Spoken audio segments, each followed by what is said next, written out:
as possible on ourselves. So we're going to talk about farming today. To get started, we have our exercises. Being accountable for your lead generation. List the lead generation activities you have completed in the last 24 hours or a weekend. Okay. What were your ahas from those activities? What were your challenges? And what will you do different in the next 24 hours?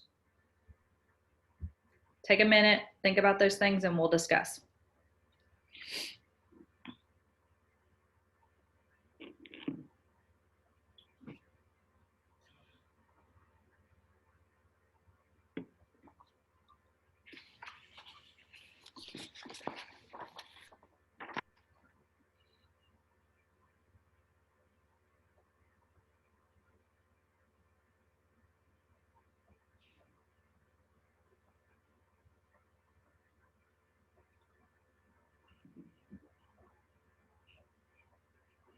All right, who wants to share? Well, I'll be honest, I didn't do much this weekend at all. Okay. I'm going to be honest with that. But my plan, I called last week, I think, because I texted you and told you to look out for my ad. I don't know what happened with that because now when I go back on it, it doesn't say that it's published. And it didn't take it out of my account either. So I'm lost. So I have to go back in again. Does it still say under review? It did. Okay, then they have not approved it for some reason, and I'm not sure what that would be. Okay. All I could say is maybe try another one or stop that one. You can duplicate them, I think. So if you want to duplicate, because you spent all that time designing that one, duplicate and then stop that one to start a new one. There may be some glitch with that. So, okay, Facebook, lead generation. All right, that's lead generation. We had a glitch there, right? Because technology sometimes. Yeah. Tiffany, what have you done? Lead generation activities. What are you going to change? What are you going to... Since we last spoke, so since Friday, I called some people in my database, and I was pretty much just asking for referrals because I just asked, hey, you need anything? Do you know of anybody that needs anything? So I called people there, and followed up with a text, and then I'm just saying thank you, and that was pretty much it. And I wanted to prospect this weekend, but I didn't do much because I didn't get out much. So I'm like you, Shakira. I didn't do a whole lot this weekend. Yeah. Are you on your calls? Did you get any referrals? Not from Friday. So no one referred anybody to me. And they'll just say, okay, I'll keep you in. That's fine, right? That serves a purpose. So you've talked to those people. And you've asked for a referral, which is better than you did on Thursday, right? So by Friday, you're talking to your database. Okay. Anybody else want to share before we move on? I have a quick question, Katie. I have a question. Yes, ma'am. How do we? What am I trying to say? I don't want to be so direct and say, hey, I need your name and your email address and your phone number. So how can I put something out there indirectly asking for contact information?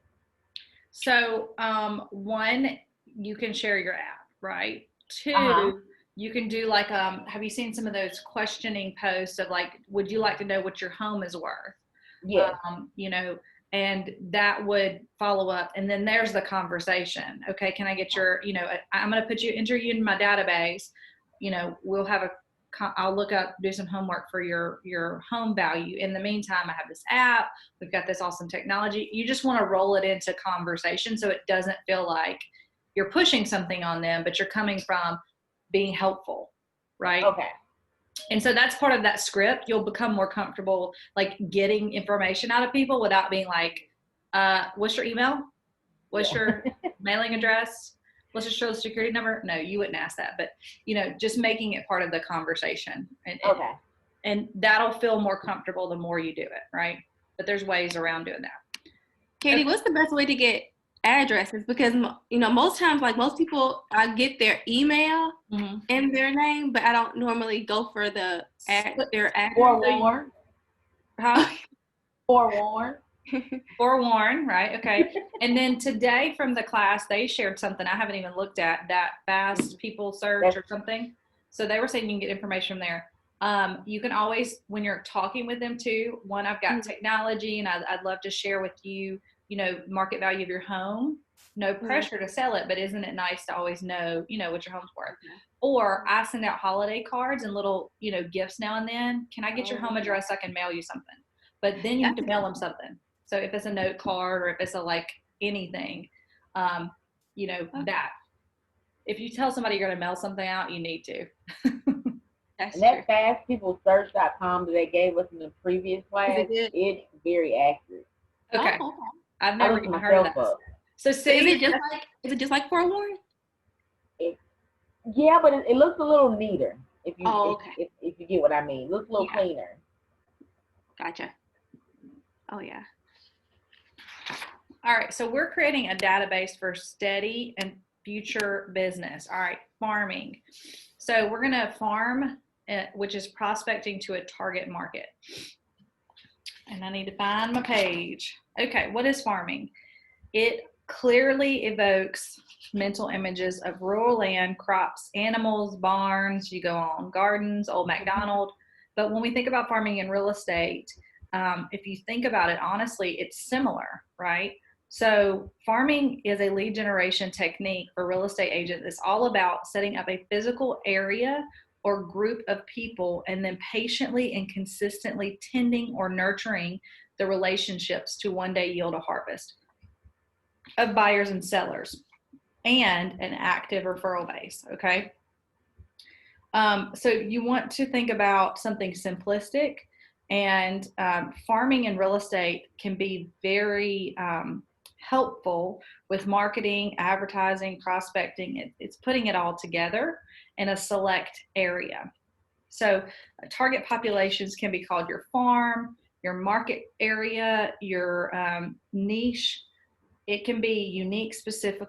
It needs to be unique, specific, and definable in an area, or the group of people that you can target. So farm is a market segment, narrow market, or niche, right? Gary Keller says, pick a narrow market and dominate it. To pick your narrow market, ask the following 3 questions about your target population. Where do they live? Who are they? And what do they like?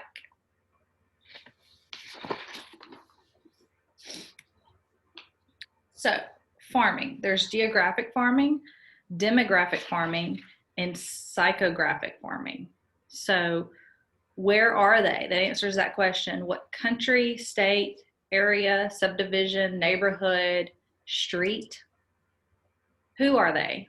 What is their age, gender, income or net worth, occupation, race, language?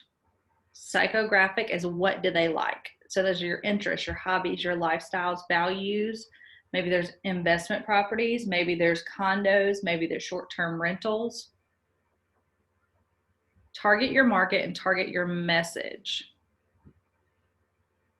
It helps you pick a physical location in an area of concentration. And with the psychographic is a targeted market. It's based on shared interests, attitudes, or opinions. What do they like? Okay, we have an activity here, and you're going to just say G, D, or P for these as geographic, demographic, or psychographic for these categories, okay? So investors. What do we say about investors? They would be the P. The psychographic, right? So you're at another tier if you're able to invest in real estate than just the residential primary residence people, right? First time home buyers. Geographic, demographic, or psychographic? Demographic. Right, because the first time home buyer is a tier and is like an income, right? You're hitting a threshold. And typically an age, right? There's going to be a variance there between your first time home buyers. Luxury homes. P. Or Huh? is it P? Well, it could be D or P, right? It could be demographic because you have a net worth, but then it also could be the P with the lifestyle and the value type thing, right? But there's definitely, you can tell how there's like a mental aspect as well as financial. Mm-hmm. Condos. And that one would be P, right? Right. Because that's in this, for this, you know, there's not a lot here in Montgomery, but in different markets, when you're a condo versus say Metro Chicago, right? If you're in a condo versus a single family home, you're at a different place. And then some people have primary residence and then a condo that they, you know, work out of through the week. So just be thinking about the lesson is to think about, you know, how there's specific and concentrated targeted groups, but then two, how they can overlap, and making sure that you're building a prospecting and marketing program that can develop leads from these areas, and noticing how you further narrow the more specific you're going to get. So if you want to look at demographic characteristics of people in those areas and what would be interesting to them.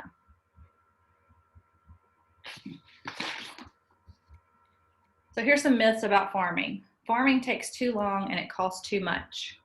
The truth is, farming can be the core of your business over time, and it doesn't have to cost much. Smart real estate agents have discovered that farming can give them a head start to building their real estate business. Farming is a grassroots approach to real estate. It may take time, but you will find that momentum will build up upon itself. The more signs you end up with in a neighborhood, the more you're going to be contacted with particular groups. Building your farm requires planning and commitment. It's not unusual to have to work from your farm for about 6 to 18 months before you begin to see consistent results. Set your expectations realistically, but steady business can begin to materialize sooner than you think. And right now, you guys, farming is paying off crazy because of our low inventory, and remembering that we are going to be the market expert. So knowing that the consumer in these neighborhoods may not know that it's a seller's market. So when you send them information, you prospect that area, you do an event in that area, that educates them. And there may be people, and there are people that just don't know yet. So they haven't raised their hand to say they want to sell. So that is always, you know, something to think about. And if you're looking to be in the business long term, you should begin farming now, right? So you want something 18 months from now, right? Right? So that's part of building your business. 2, someone else already dominates the area. The truth is, no one is ever as dominant as you think. And let me tell you, just because you see for sale signs in a specific neighborhood, you think, oh, well, this person's got it covered. Not necessarily, right? And you don't know too, that even that person whose sign is in the yard, that the client is happy with their professionalism, with their results, whatever. So don't put that out of your mind. Agents hastily conclude that someone else dominates an area because they publicly claim to be an expert or specialist. On the other side of the coin, the consumer could think you're the expert or specialist if you brand yourself as such, right? So you want to make sure that you don't put yourself out of something that's a limiting belief. Find out what other agents are doing well and maybe do it better, right? Are there some things that, and it may be that this individual that you see a lot of the signs is they are farming the area. And we know that there's abundance buyers right now, but not a lot of listings. So we know there's opportunity. Myth number 3, the farm limits you to that area or specialty. And the truth is, a farm can be your most productive source for business. It does not have to be your only source. You're not limited to this one area, but the farm gives you efficiency of time and money. It helps you focus your business.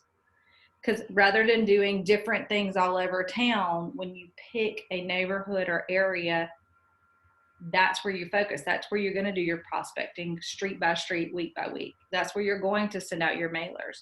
That's where you're going to, maybe do community events. That's where you're going to, do pop buys. You're going to focus and saturate all of your efforts into this one area versus the just Tri-County area at large, right?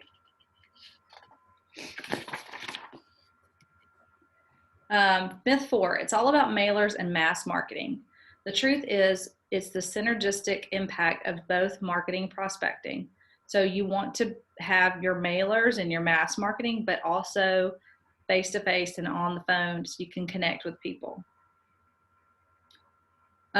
If you live in the farm area or share interests as your farm population, you have an advantage because you can think of what would I like to see? Like we were talking about frustrated parents, right? So what would be a nice giveaway to give away? Well, let's ask the parents that are frustrated right now, what would you like to see? You get to kind of think about that and then apply some of those things. And then you can, making sure that the quality of your materials and the frequency is what matters. So if you're mailing things out, again, we talked about home printing versus ordering through a mailer versus Office Depot, Kinko's or something. Use a good material and a nice printer because you want this to look professional. And then with that 36 touch, that's your frequency, right? Making sure that you're doing things monthly. That's going to remind people. Myth 5, you can stop and start farming efforts. The truth is, guys, as we're talking about it, you see how it must be consistent and how we talked about lead generation relentlessly, right? So this is your relentlessness is in a specific area. Agents succeed in farms when they completely understand what they're getting into and they have follow through. At first, people are excited with their contact methods, but after a few months, it gets old. But it can be tempting to slack off. Resist that temptation. Successful agents stick to it and are rewarded for their patience and persistence. Develop the habit and discipline required to sustain farming efforts.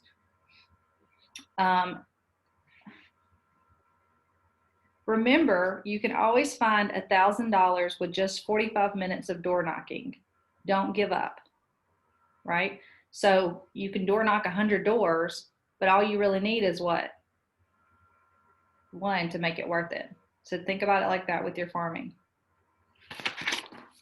All right, selecting your farm. So the niche categories overlap. You want to select a farm and intensify your efforts. So with your geographic farm, here's some factors to consider.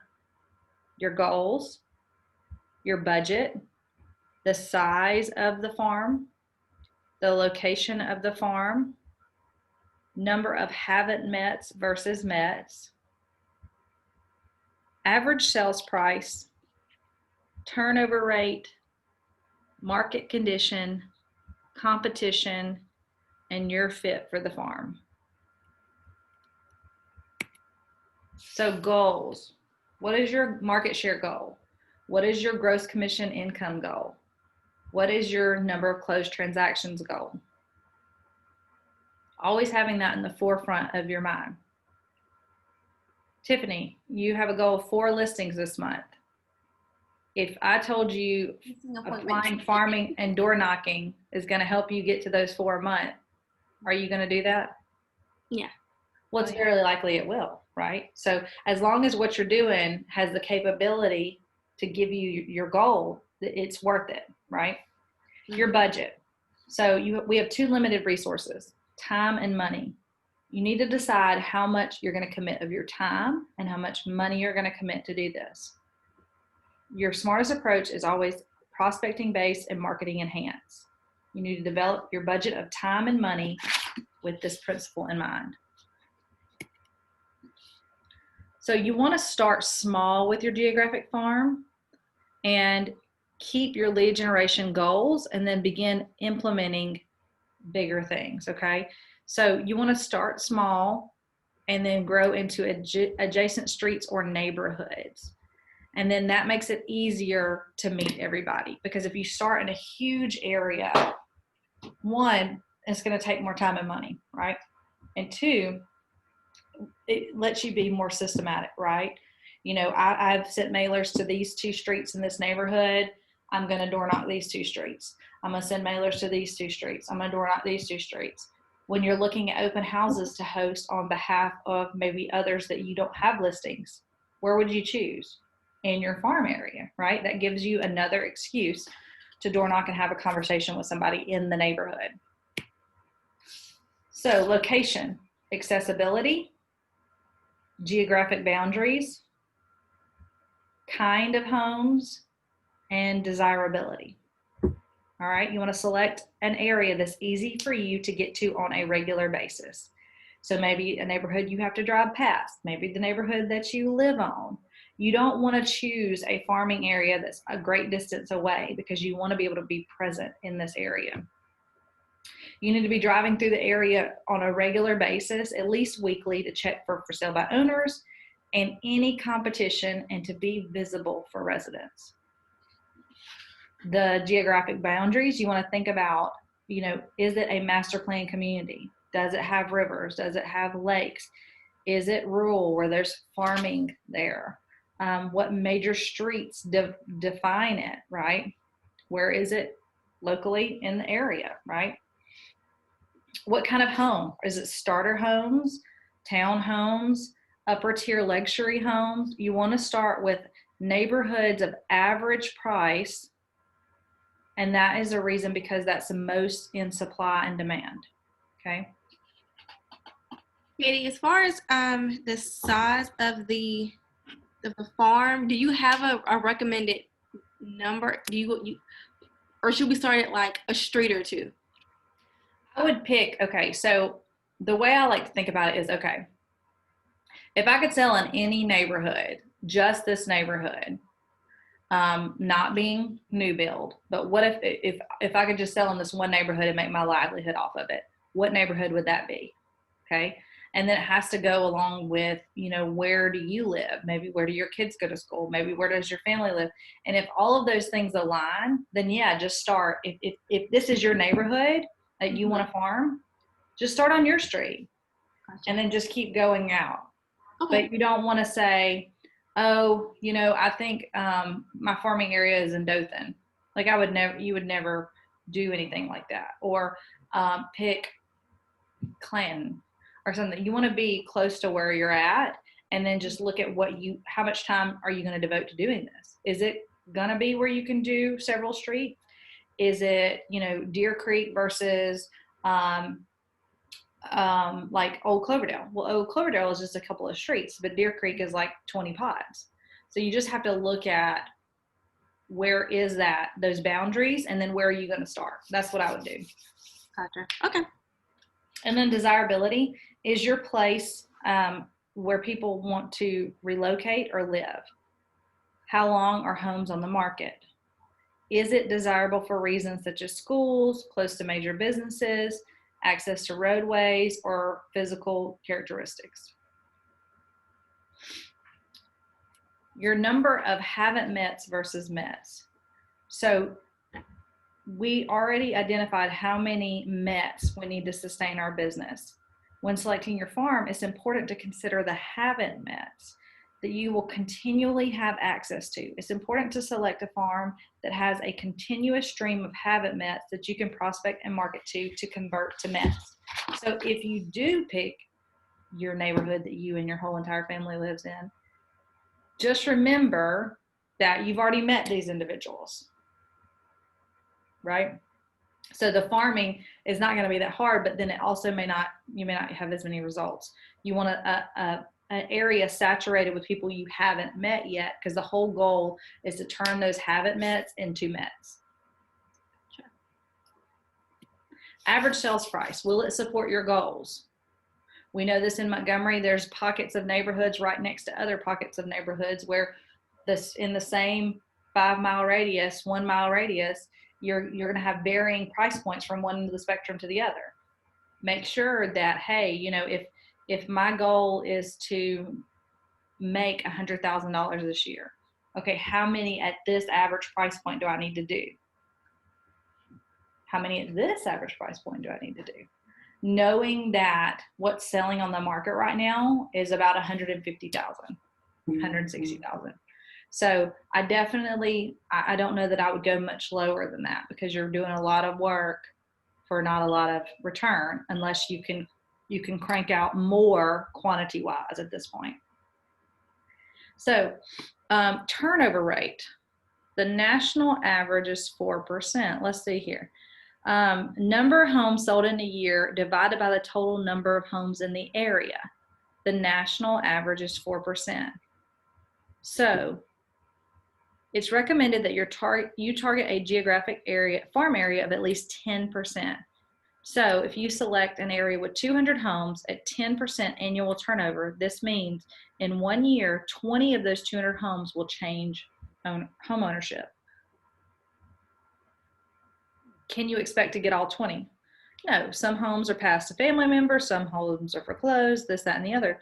But you need to set yourself up with a reasonable goal. If you choose a neighborhood and nobody has moved since 1972, you may get everybody moving at once, but the likelihood is probably not. So you want to look at these neighborhoods that do have the turnover and the relocation.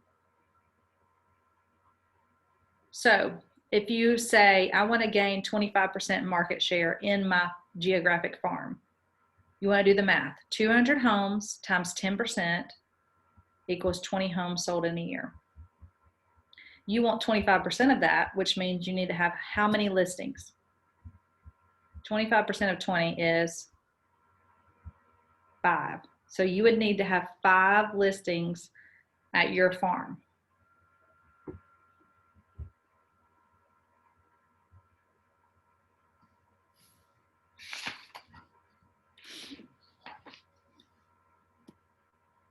All right. So when you're looking at your homes, your farm, the typical seller owned their home for about 12 years. Now we know right now it's like 8 to 10 years is what you want to look at. And this is how long homeowners are likely to own their current home. And it can be really useful in looking at a farm area. So using the national average of 12 years, you could estimate that you are farming a neighborhood of 500 homes. You can reasonably expect that approximately 8% or 40 will be turning over every year. This is an annual figure of 8 transaction sides. If you want to control 1/4 of your market area, then you want to list or sell 20 of those houses in that area. Turnover is going to vary greatly on the local level depending on various factors.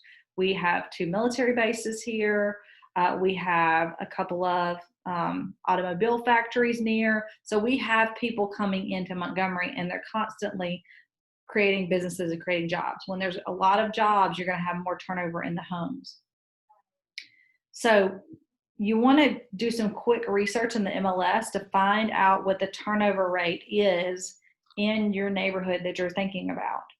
You can go to MLS and look at past solds for information. Go to 5 years back to see if it's consistent.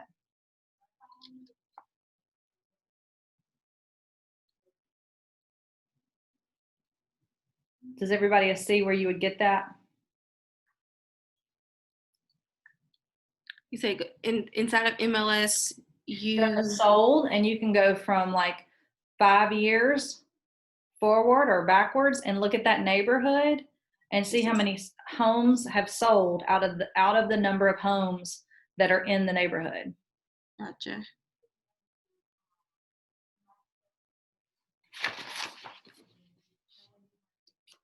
And this says, this is according to that study that, people, about 2% of people, sell every less than a year. 2 to 3 years, 3%. 45 years, 9%. 6 to 7, 3. 8 to 10, 14. 11 to 15, 5, 16 or more, 25%. So the average of all that is people move about every 12 years. Again, this is in 2015. So I think it's around 8 to 10 years right now. People move every 8 to 10 years. The majority of people. So it's important when you're looking at age of home is, looking at a newer development is not a terrible idea, but you want to be smart and say, okay, what are the odds of these people who have just built this house in the last 24 months moving again? It's not very high.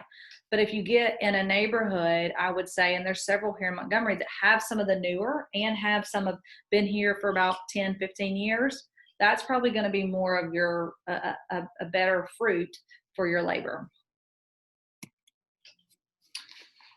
All right, let's see.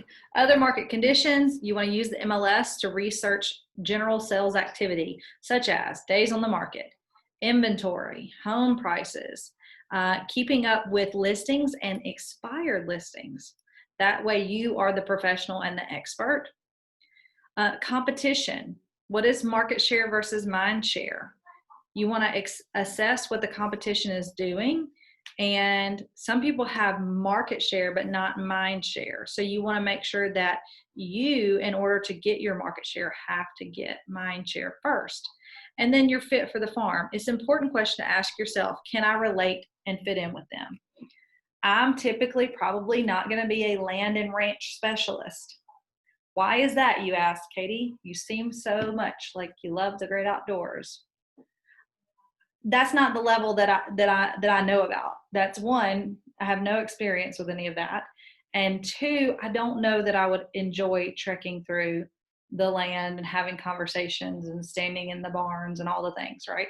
So I'm not going to farm an area that I know has a bunch of, pasture land or farm or timber land. Like that's not one, me. I'm going for what I'm going to enjoy. And two, I'm not an expert in that. And yet I do have a small child, and would be perfect for a community that had kids near a school, because that's a conversation I'm starting to have. Okay, where are we going to go to school in a couple years, right? That's going to be more of like where I'm at. I did grow up on the lake, so I could sell at Lake Martin and know exactly what I was talking about. Where maybe Tiffany, I don't know that you've ever been to Lake Martin. I don't know either way, but I'm just saying, would you be able to have a conversation on big water versus a smaller slough versus eclectic Dadeville Auburn?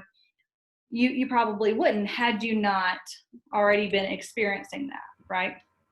So think about, what do you enjoy? What is a good fit? Can you speak the language? I'm not going to be able to speak the language of rancher, right? Or the timber. Like I can't have that conversation. What I can talk about is what I know about and what I'm passionate about. And the same for you guys, right? So think about that. Are you able to have conversations about, downtown traffic area? Are you farming the downtown Montgomery area? Do you know where you can tell somebody they're allowed to have guest parking, and where, on the weekends, these are the nights that you're going to see more traffic and more people, is that where your focus is, or would you be a better fit in a different area, right? So, is a retirement community the right fit? Is a busy suburban neighborhood, country club area? Are you comfortable with the price range and look and feel of the neighborhood? All of these things to take into consideration when you're looking at your farm area. So when you're looking at the demographic and psychographic farms, it's very familiar, this little list here, right? Except it adds in motivation and current trends to that. So when you're selecting these farms, you can think about specific generations, Hispanic Latinos, foreign-born customers, second homes and investment buyers, luxury clientele, other realtors, short-term rentals, entertainment. If people are in the entertainment district, this doesn't even count, like the commercial property and things. There's all these tiers and categories inside of and specialties of what you can have as a popular niche, right? If you speak a different language and you're multilingual, you're going to have a specific niche that you want to advertise to, because not everybody can do that, right? Single buyers, pet friendly, someone needs near a dog park, student housing, waterfront golf course properties, first time home buyers, condos and urban development. Okay, I love this. Boomer or Gen Xer, selecting your farm. This is so fun. So the baby boomers are selling their family home and downsizing to a small home or condo. Their children are echo boomers. I did not even know that was a thing. And their grandchildren are millennials. Woot woot, millennials. And what's the next? What's after millennial? Is it Gen X? Gen Xers. Gen X. Okay, so after that. And then the echo boomers, the 40s to 60s, are buying a second home. They're buying investment property. They're moving into a larger home.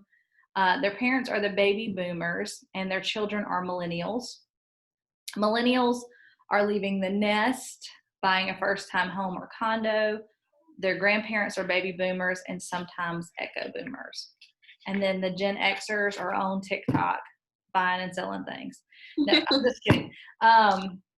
But you really do, when you're looking at, you really need to, and I would say too, you know, we talk about mirror and matching in conversation with people. You want to kind of think about that too when you're looking at the marketing, prospecting, and farming.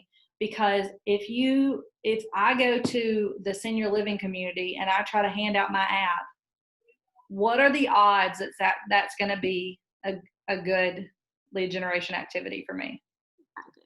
Probably not, right? So you want to think towards these demographic profiles that you're matching what. That's what I said. If it's an older neighborhood, you may want to look more towards a like typed formal letter. That's what they're going to appreciate. That's what they're going to spend time reading. But if you're sending something to student housing or, the college area, you better go with a postcard and an app and a QR, a postcard with a QR code on it. You know what I'm saying? Like, you just have to adjust to who you're talking to maximize on your marketing efforts. So again, I feel like these stats are maybe not as up to date, right? So this was 2015, but Hispanic Latinos, it says the fastest growing group of buyers prefers to be closer to extended family. Foreign-born customers, homeownership is number one priority. You can see though that where if you're looking at demographic, that's going to be for a lot of people is, teaching and educating about home ownership. Heck, a majority of America is financially literate. So there's going to be a lot of educating that we do. There are a lot of people groups that prefer to be close to extended family. I mean, my whole family would like to live on an island together. It'd be great. So 4 tips to finding success with foreign-born customers. Can't find my mouse. Okay. So U.S. legal issues and local market conditions, explaining your credentials and what the agency means, familiarize yourself with a foreign client's culture, home economy, politics, and even a few words. And then there's certification that when you're looking for, that next level is certified international property specialist. So you can get a designation. I know something that has come up here lately is wanting contracts in Spanish. And so finding that if this is your niche or you're opening up to some of this, making sure you have the proper resources to serve someone at a high level. For instance, if I got a Spanish-speaking client that didn't have English as a second language, I think it would be a real issue for me, so I would have to refer that out. Luckily, here at the office, we have 3 Spanish-speaking agents, so there is something here, but just understanding that you want to serve people at a high level and understand the differences between you and another person, treating everyone fairly. I don't know why I feel like I have to say that, but this day and age, you cannot be treating everyone fairly, right? Fair housing for all.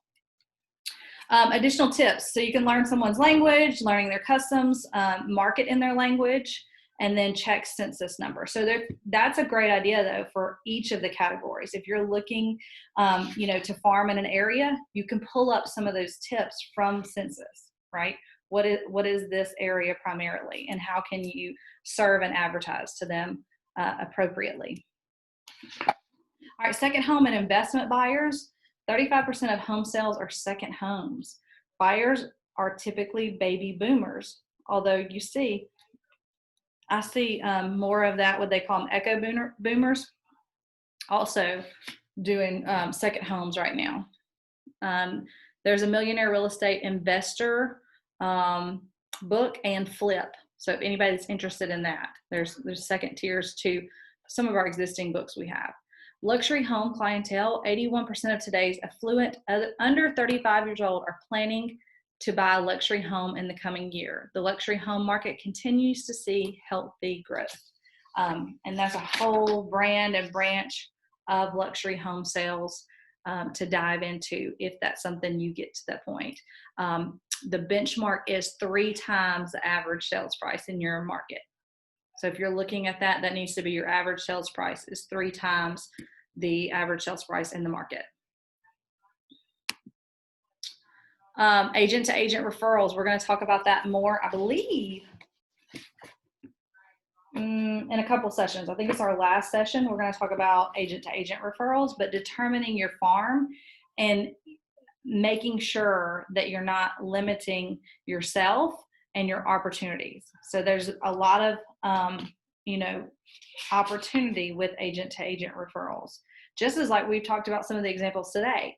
Although I get a referral for a land ranch, I'm definitely not going to say, oh, I'm sorry, I can't help you. I'm going to do my very best to pass that to someone who is a specialist in that area. And then we both win off of that, right?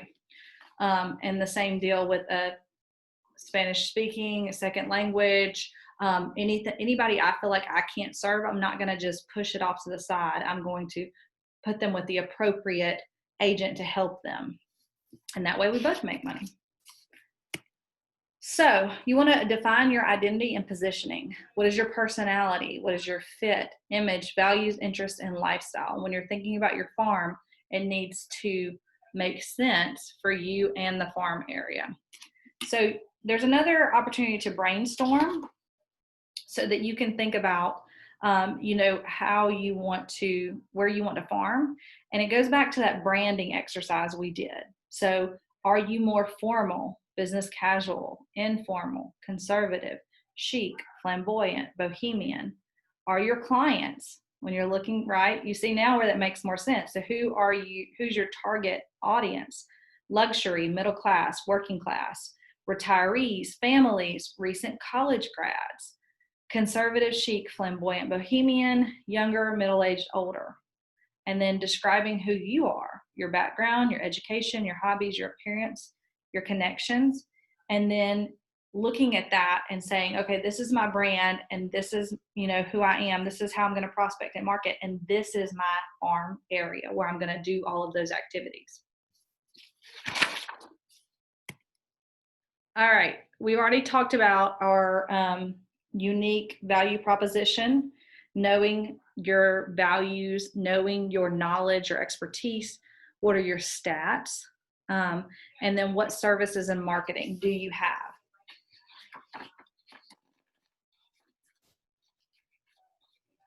Let's see, we have a couple more exercises here.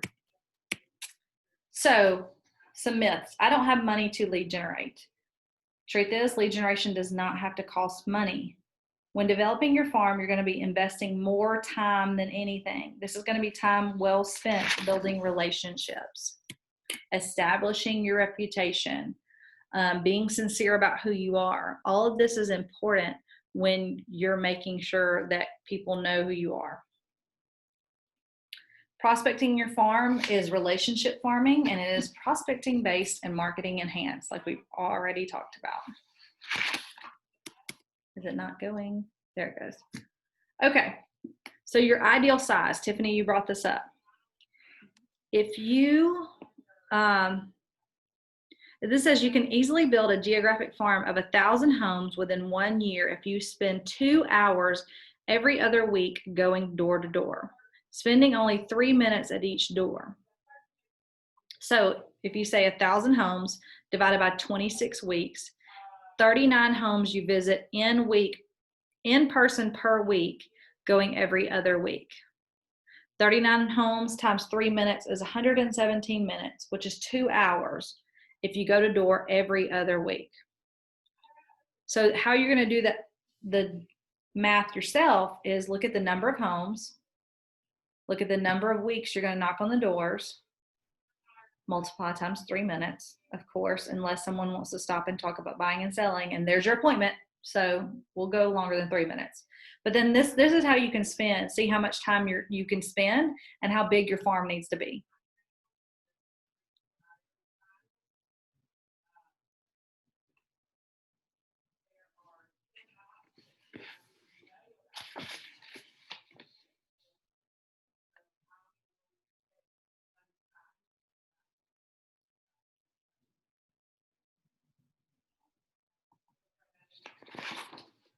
Your bird dog. Okay, this is kind of funny. The term bird dog is frequently used by real estate agents when they find a referral source. Mary Harker of the Harker 5-Star team in Dallas, Texas. Every neighborhood has at least one bird dog, an expression she uses affectionately to refer someone who knows every single thing about everybody else on the block. They are the neighborhood networker. Mary door knocked and made it her business to find these individuals. Then she would have coffee with them and develop a relationship. And they would say, you ought to go talk to so-and-so, or so-and-so is doing so-and-so. They would help her scout and find sellers. It provided leverage she needed to help grow her business.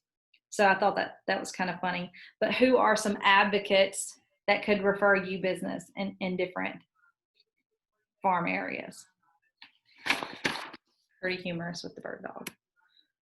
Coming from contribution, we talked about this with your 36 touch, having something value and meeting people face to face. What would be something small and valuable to you? Even market data, you guys, you got to realize that people don't just know that. We know it because it's our profession to know it. So here are some ways to come from contribution. You can create a neighborhood directory. To me, that stresses me out even thinking about that. You can organize a neighborhood yard sale. You can start a neighborhood website, which there's a lot of those already. But if it's your neighborhood and y'all don't already have a Facebook group, what a great thing to do, right? You can create a neighborhood email or Facebook group or blog. You could do a Mommy and Me Zoom or a parents' night out, something or another. Just doing different things. Again, thinking about where you're at right now, right? Who needs a first week back to school virtual happy hour? I don't even have a kid in school right now, and I need a virtual back to school happy hour. Right? Shakaryl's like me. What are you looking for, and how could that be a contribution to your neighborhood? What are some ideas you guys are thinking of? I see y'all kind of jotting down here. I'm really thinking about this mommy virtual hour, happy hour. Mm-hmm. I've seen guys, and y'all probably have, because y'all been part of some of these like COVID groups, real estate groups, right? Mm-hmm. They have people that will come and do like story time. So all the parents can have the kids on a Zoom with like Elsa doing a Frozen story or like something. And then the parents can have, just a little free time to themselves. Trivia night, game night. I think KW on KW Connect, there was a couple of resources to do that. So what is something that you could do? I've seen where people too do, if it's your neighborhood, right? So every night or Friday night this week coming up, we're all going to just like sit out in our yard in lawn chairs and just visit, or something along those lines. Virtual 5K. I've seen people doing those. So just tag me in your virtual 5K. We're all going to get healthier. We need a break. However you want to spin it. But just coming from contribution, I think, is the biggest thing. I like the trivia thing too, or just like a virtual game trivia night. And the point isn't necessarily so much the event, it's the before the event and the follow-up after the event, because you're growing your database. So that's going to be the key thing. I did see a couple of, and you can probably Google how at this point, right, how to do a virtual trivia night, or how to do a neighborhood event, or I saw where people were doing scavenger hunts. So we're gonna have a neighborhood scavenger hunt, and Thursday night at 6, I'm gonna post the list, and we're all gonna log in to Zoom, and you're gonna have by 6:30, whoever has everything on the list wins a Amazon gift card for $25. Or just thinking outside of the box. What would be something fun and people would be interested in? Putting it out there. Put together and search down a list of tutors that are willing to help your kids. Publish that. That'd be something great, right? Put together a virtual school 101 or best practices, or that sort of thing. And you could have somebody that specializes in doing virtual schooling, have them talk for a few minutes. The point is to create that community time and environment. That gave me a great idea. One of my really good friends, she's now the what's her position with MPS? She communications director, and she's the one that calls all the parents. And so I'm gonna ask her, could she do like a Zoom with me? I get some questions from parents and see if she could. I mean, she's the one that puts the answers out there. So see if she can answer some questions.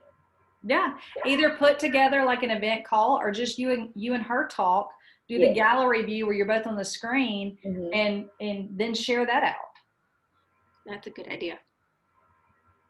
So it's super easy right now to record Zoom, and then that link, I created a free YouTube account and then upload it to YouTube. So that's a shareable link that's easy for anybody to look at. I saw where some other people were doing meal kits, and then they had like a chef prepare in front of everybody. So everybody's at their house, right? And they have the list of ingredients or whatever, and they, have this chef or this, private cook, or I don't know what the person is, but that's like their one thing. And they're at home and they're going, okay, you chop the onions and now you did it. And that's like a dinner, supper club kind of thing, right? Yeah, I have a friend who does that on Instagram. She's not a chef, but I think like early in the week, she will post what she's going to make and the ingredients to buy. And then on a certain day, they all are on like this, they're all videoing, they're all on their laptops, but they're cooking together. So yeah. I've seen people did with the cocktail hour. They had a vendor that did like the little mixes and like a mini, whatever the alcoholic beverage was, and then just did those. And that would be probably like a VIP person, but drop those off, right, for your pop by. And then, 7 p.m. on Friday, we're going to all, make this drink together and enjoy it. There's a lot of, and y'all Google, Pinterest, looking up some of these things and then just figuring out how to adapt it and to work for you and your farm. So this is a little worksheet here when you're looking at doing the homework for your farm. And I can screenshot this and share it in our Facebook group if that'll be helpful, or you guys can screenshot it while it's here. But you're looking at your current quarter, your previous quarter, what has been the change, and then, the previous year quarter. So quarter 3, 2019, where were we at? Your average list price, your average sales price, your sales to list ratio, days on the market, monthly sales, current inventory, month supply, and number of expired listings. This is also, I think that you can pull up your neighborhood, and we go back, like we were talking about, to right here, it's going to last year, and do a quick CMA on just the solds, it will probably tell you 90% of this information.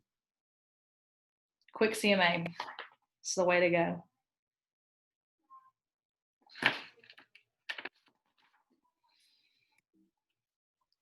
Another thing to utilize when you guys are thinking about farming too is those little videos in Command and Designs. So it will just say the price and all the things. So those are different things to post out too. Be where customers are. You want to walk the neighborhood, understanding that repetition is okay and key. Join a club or another group that's there in the neighborhood. And there's a Keller Williams University Internet Lead Generation course. They knew we had this today, you guys. Lead Accelerator. We already did that. So pretty cool. All right. So the direct touches, we do 36 touches, and then marketing. It has, let's see if it's got a slide for it. Here's an example of something somebody sent out for their neighborhood, right? Look at this. You can receive a free computerized printout. In 2015, this was a big deal. But it's got them calling a hotline and leaving a message. So same deal, you could say text or, adapt it. People do want to know what their home is worth. So that's something really easy to do. If you do nothing, that is something really, really easy to do. But we're not nothing, we're not nothing people though. Can I ask a quick question? Yes, ma'am. Because I put myself, like you said, on one of the smart plans, the Neighborhood Watch, Neighborhood Nurturer, and I noticed the house that's on there that is saying it's listing, but that house has not been listed in like a year or two. It may just be a glitch on that one. Are there other inconsistencies, or just is that one? It's just that one house. Yeah, it may just be some sort of glitch. And all of this is not going to be the most perfect thing ever, especially with the technology we're leveraging. But what it does is open the conversation. So if somebody screenshots you something from Zillow or whatever, are you going to just not talk to them? Or is that going to open the door? You know what I'm saying? So just using what we have, and it's as simple of, I'm sorry, this is not listed. So you don't have to go into the details of, it hasn't been listed in a year and a half, or, this one actually is no longer listed on the market. Is there something, what about that do you like? Is this the neighborhood you want? And then you jump into that consultation where you can qualify them and see what they're looking for. So this recommends you do the 12 direct mailers for your farming area. So it helps you aggressively farm to the area. You want to concentrate on open houses in your area. Any that, you can do those. Contact local businesses and community organizations in your area. You can either advertise them or promote them, some sort of thing. Renters in the area, getting to know them and letting them know, doing home buyer seminars and things like that. That's a great idea. And then you want to make sure you make contact with every for sale by owner, expired, or withdrawn in the listing in the farm area. You can do market reports, photographs, tidbits, all kinds of things. Once a month, something needs to be going out.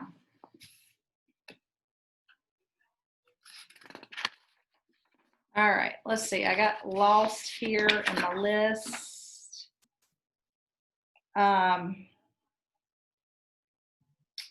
And then you always want to be looking at how to make it more effective, right? So if you are currently doing mailers, what are the results of that? How could it be more effective? Could you, instead of just doing the mailer, make sure that QR code is on there? Because when you do the mailers inside of Command, you can put the QR code in there, and that takes someone to your app. They download your app, they go into your database. So not only do they get your mail, but they come into your database as well. So that's what's really cool too. You want to build trust and making sure that this is a relationship situation. Your farm is you're building relationships around a specific area. What are some services you could offer to establish yourself as the expert? We kind of talked about a couple of them. Yeah, CMAs. Doing open houses in the area, right? You'd be seen as the expert there. Any of your community service, parties, events, whatever, I'm going to see you as the expert if you're always in my neighborhood promoting yourself as the realtor and helping people out. All right, so what are our ahas from farming today? For me, it's just to not get discouraged when I go into a neighborhood and see other signs, other people's signs. I mean, there's how many homes going to be sold in Montgomery this year? Thousands. Now, How many homes do you need to sell, Shacarol, to hit your goal? I'm gonna stick with Adam's number 18. Okay, perfect. So, but that's not 1,000. I mean, it's not gonna happen this year right now, but that's the goal. Still, you don't need to sell all of them, right? Exactly. There's plenty, and there's many that aren't even on the market that need to be on the market. So if you make that, you know, your mission is to communicate and educate with as many people that are wanting to thinking about selling their home, and then you're the person they list with, you're the expert, and you're building a big business, and it takes time. You guys should be phenomenally proud of yourselves. You've done amazing this year so far, and it's not over. We're just building it bigger and bigger and bigger and bigger and bigger. Tiffany, what are your ahas from farming?